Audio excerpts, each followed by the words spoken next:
Man, I don't like AI. I don't like automation. I don't like robots. I don't like the equipment that takes the place of and replaces human beings at work. I don't. Does that sound familiar? Does that sound like you? Let me tell you why companies do this. Why companies go with automation, robotics, now automotive, artificial intelligence. Remember, this is not scripted and this is not edited. So all the sneezes and coughs and pimples and zits, you see it all in these Straight Talk videos. But let's just go here for a moment. There are more reasons than you might imagine that companies go with automation and robotics and the kinds of things I just mentioned. In part, it is to maybe provide greater input, maybe more consistent as far as production, maybe more consistent quality, because if the machine is properly calibrated and is well made, it'll do the exact same quality within almost so minimal, it's almost hard to measure variations. Perhaps they just, it makes things go more smoothly on the shop floor or what have you. But another reason that companies go with automation and machines is because of the people challenges. Now, several years ago, it wasn't because we couldn't get people, we being companies. It wasn't because we couldn't get people. We had more people than we needed knocking on the door looking for a job, and you could find people like that. That wasn't the issue.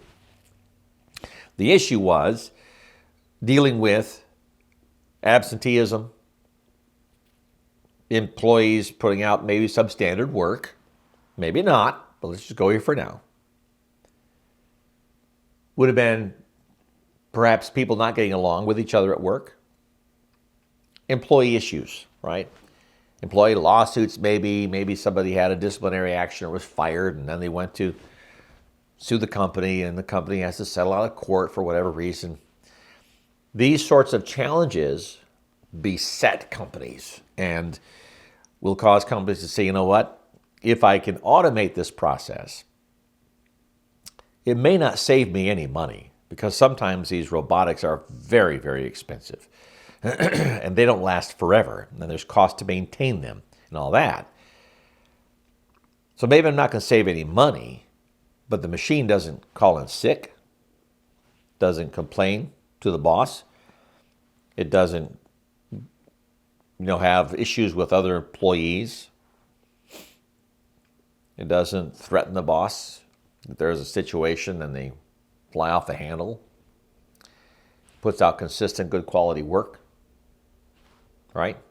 So, these are people issues that are among the issues that companies go with robotics and machines to do the job that a human otherwise did.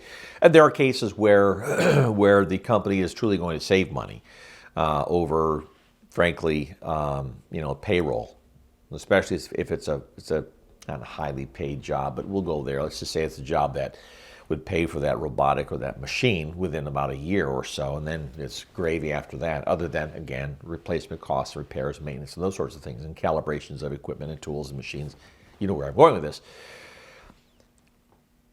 Because companies also are going to operate to the bottom line. They're going to have a profit goal, and they should have a profit goal. Don't poo-poo the boss because he wants to make money.